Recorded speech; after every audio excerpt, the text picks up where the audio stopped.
Your Facebook advert may be rejected, and it could sometimes be so frustrating after taking time to set up the advert. You are expecting it to be approved, and all of a sudden it is rejected. It could be so frustrating. And in this video, I will take you through the 10 most popular policies that you might have violated, and then how to even know the type of policy you have violated, and how to make the changes and get your ad approved. If you are new here, please subscribe to this channel and turn on the notification bell so that anytime I produce powerful content like this, you will see it when I publish it. Okay, so let us go into the details. One of the policies you might have violated is the non-existent functionality policy.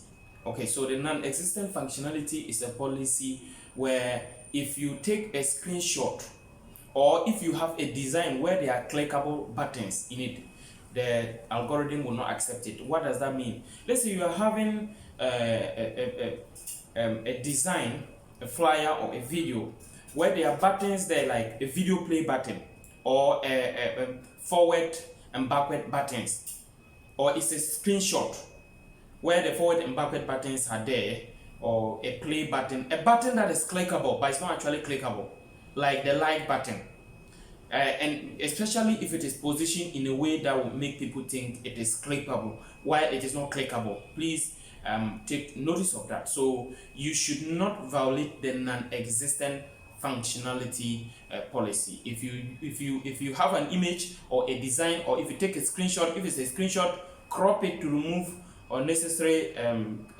images that may be in it, especially those who go on Instagram and go to a particular or take a screenshot of the picture that someone has posted. Please make sure you crop it and remove the things that are not supposed to show and leave only the image, so that you won't violate the non-existent functionality policy. Okay, so that's the first one. Two, we have the non-functional landing page policy. The non-functional landing page policy is a policy where the algorithm detects that your website, or the place where you are sending your customers to, where the potential customers are landing to, is not user-friendly. For example, maybe you have a website that is preventing people from navigating out of your landing page. So someone goes there, and when they are trying to leave, they can't leave the landing page. Please, if you have something like that, it will not be approved. So make sure that your landing page is a very simple one where people can go navigate to see what they are looking for and can leave. And then also make sure that it is not excessively full of pop-ups and a lot of things. So those are the things that contribute the non-functional landing page policy. So make sure you don't violate that. Okay, so we go to policy number 3. Policy number 3, we have the personal health policy. The personal health policy is talking about before and after pictures, or you are selling a medicine and then you are over promising the effect or what the result that the person will get from buying that. For example, you are over promising people to the extent of saying they can get, maybe you may be able to lose 5 or 10 kilograms of weight in, let's say, 7 days. When you are over promising and they see that this is something that may be unrealistic, you may have. So the personal health, please remember before and after pictures. Make sure that you don't use before and after pictures, or side-by-side comparison. It could be a picture, it could be a video. Side-by-side comparison of before and after. What if the person takes it before, then after the person has taken it, this is the result. Please avoid those pictures. So that is about the personal health policy. Then we go to personal attribute policy. The personal attribute policy is the policy that talks about you should not write your ad creative in a way that tries to implicate the one that you are referring to. For example, something that excessively mentions you or your. So if I write my ad creative that you have done this, or you have gone to buy the wrong product and this is the best for you. You don't know the person. How do you know he has bought the wrong product and you are having the best one? So please avoid the excessive use of your. Please avoid that, or dear. So personal pronouns, please avoid them. Don't write it in a way, don't do it in a way that tries to seem you know the person you are talking to. So try to be more general. Yes. So take notice of the personal attribute policy. Okay, so we go to the fifth one. We can talk about the prohibited content policy. And what is prohibited content? The prohibited content policy is a policy that talks about there are certain types of products that are prohibited from Facebook. For example, we have alcohol, we have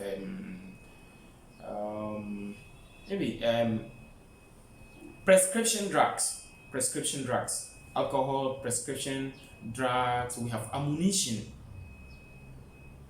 and a lot of illegal products. Anything that is not allowed by the laws of your country definitely will qualify under the prohibited content policy. So take notice of the prohibited content and make sure that you don't sell something that is against Facebook or Instagram policies. Okay, so we go to the next one.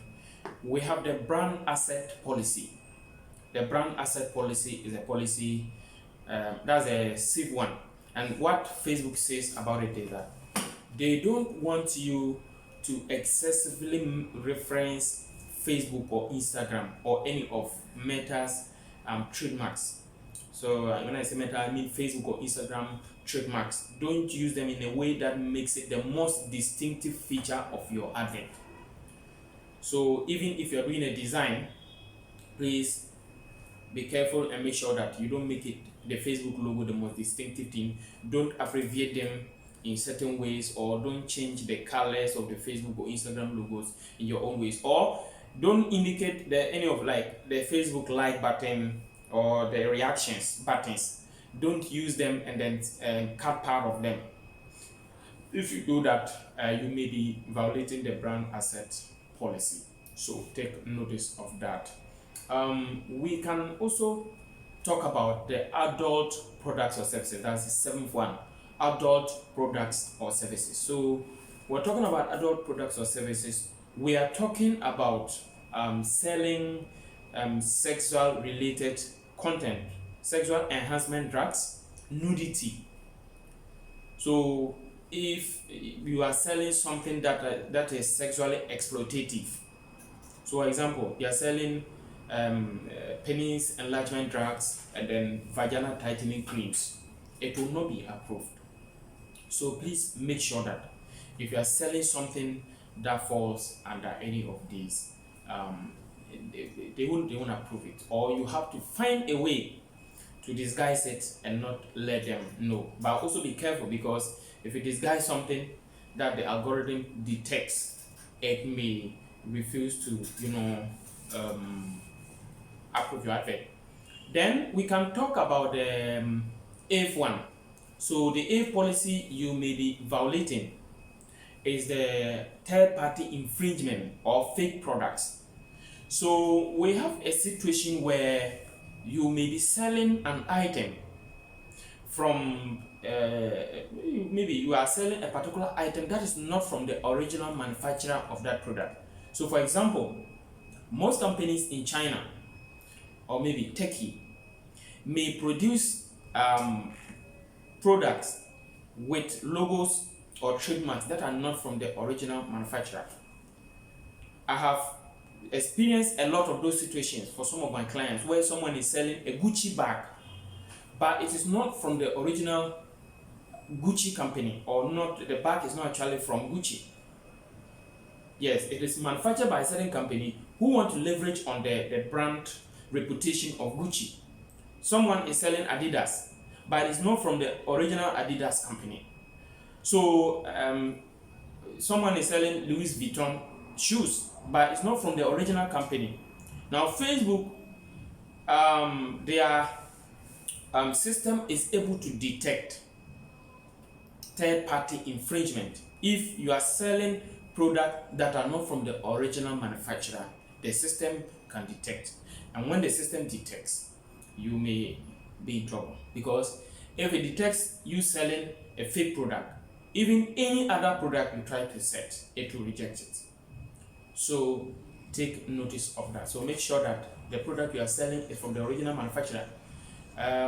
Even if you are selling certain products that are not from the original manufacturers, make sure the logos, if you can cover the logos on it, it may help you, because once they are the fake products and the original company, the company's logos are on it, through that they may be. So they use the logos and the trademarks. So that is what they use to really detect that this is from a fake company. Okay, so we talk about the F1. The F1 will talk about multi-level marketing or network marketing. If you are selling something that relates to, let's say you are a network marketer, or you are advertising and you are in your ad creative, you write in a way that doesn't show exactly what the person is going to do in order to make the money, Facebook may see you as promoting a pyramid scheme. So those of you who maybe you want people to attend a seminar or a program, a presentation of a network marketing company. It may not necessarily be a network marketing company, but once you want the person to contact you for a particular business opportunity, please make sure to spell in detail what exactly they are going to do in return for the money they will get. If you don't do that, and you write very vague sentences like come and then we help you to make more money, Facebook will see it as something that is trying to exploit people, so they may reject it. So you have to try to describe in detail what a person is going to do to make that money. Okay, so the next one that we'll talk about is cryptocurrency trading and it related services.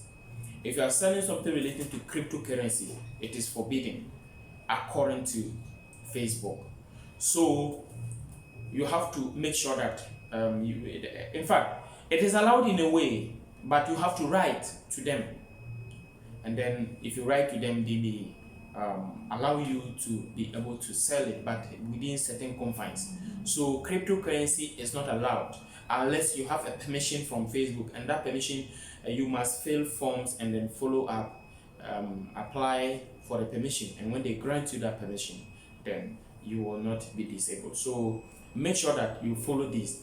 They are more than this. They are about 36 policies, but I will leave the rest in the description box. So try to follow it, and then you can learn the rest. And then for now, I want us to go into how to even know the type of policy you have violated, or how to see the type of policy you have violated, and then how to make the changes to get your advert approved.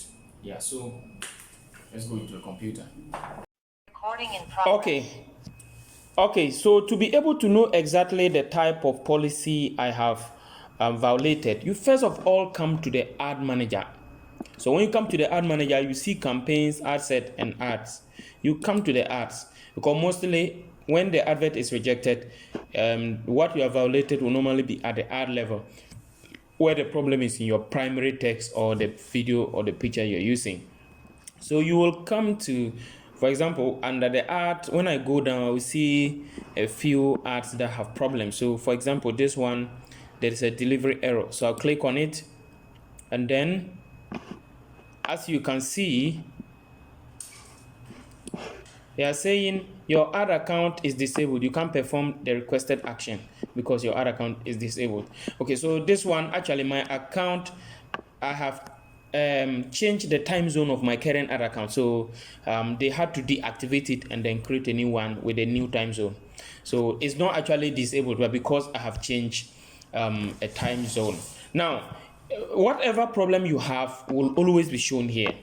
So whatever they say, make sure you understand it, and then if it is about the primary text, then you come down to your primary text and then check whatever they are saying, you make the difference.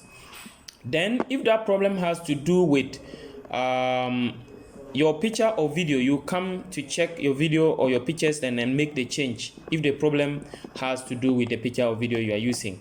Okay, so that is about the policy violation. You can also come to the ad level if you have any problem at the ad level, it will appear here so that you can just go ahead to, you know, make the change and then resubmit it. Then you can also come to the campaign level. If you have any problem at the campaign level, it will show. Then you can edit it, and then if you are done, if you make all the changes that you can just publish it again.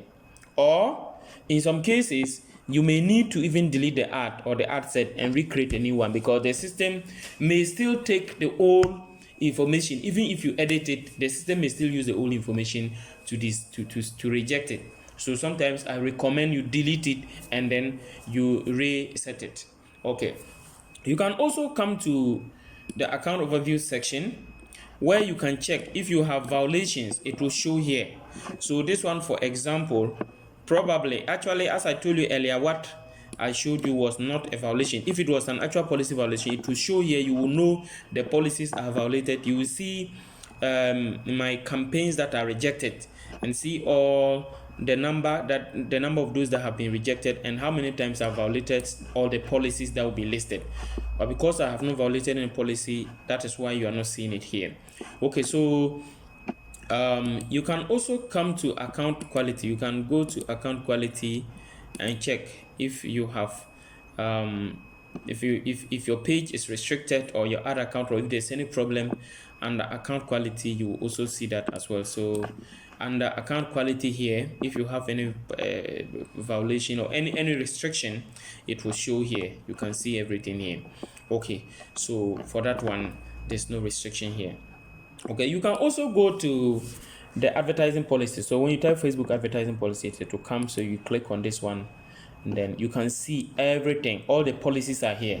So in case you are not sure exactly of which one you have violated, then you can come here and look and read all of them. You will find the one that you violated. Or you can also copy exactly what you have violated and then search for it, and you will get clearer explanations for it, so that you can know, you will see a better explanation for that particular policy that you violated. Thank you for watching. Remember to subscribe and turn on the notification bell, so that anytime I publish videos like this, you'll be able to see it. Thank you so much once again.